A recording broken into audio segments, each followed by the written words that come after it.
Hello বন্ধুরা, আমি আজকে বাড়িতে ঘি বানাচ্ছি। প্রথমে সরটাকে কিছুদিন ধরে জমিয়ে রেখেছিলাম বাড়িতে ফ্রিজের মধ্যে। তারপরে মিক্সিতে ব্লেন্ড করে এটা তুলে রেখেছিলাম। তারপরে আবার দ্বিতীয়বার ব্লেন্ড করে তুলে নিলাম।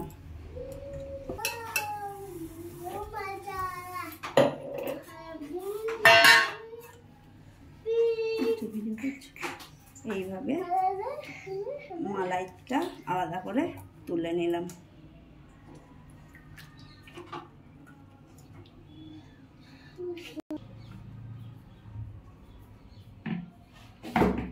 এইবার ফ্রিজের ঠান্ডা জলে মালাইটাকে ভালো মতো করে ধুয়ে নিলাম। ধুয়ে একটা অন্য পাত্রে তুলে নিলাম।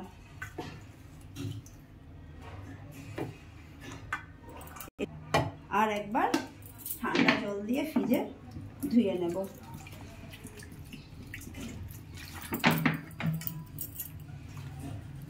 ঠিক এইভাবেই দুবার ঠান্ডা জলে ধুয়ে নেব।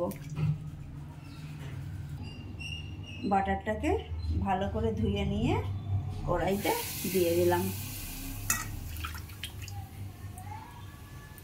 এইবার এটা নাড়তে হবে।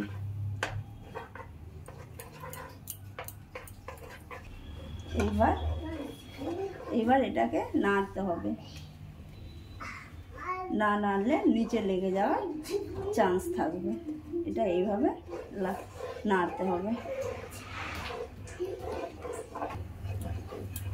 এইভাবে নাড়তে থাকতে হবে। এইভাবে নাড়তে নাড়তেই বাটারটা গলে ঘি শুরু হয়ে যাবে।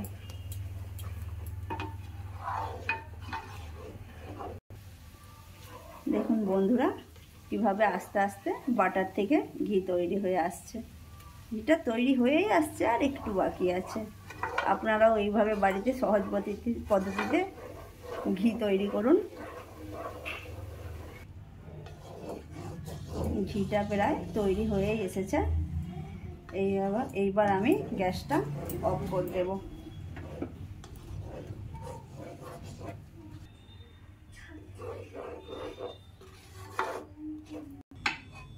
ঘিটা আমার তৈরি হয়ে গিয়েছে বন্ধুরা।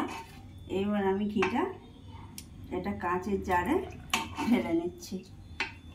একটু ঠান্ডা হয়ে যাওয়ার পরে কাঁচের জারে ঢালবে, নয়তো কাঁচের জারটা কেটে যাবে। এইভাবে বাড়িতে খুব সহজ পদ্ধতিতে ঘি বানাও, আর আমাকে কমেন্ট করে জানাও কেমন হয়েছে। থ্যাংক ইউ বন্ধুরা।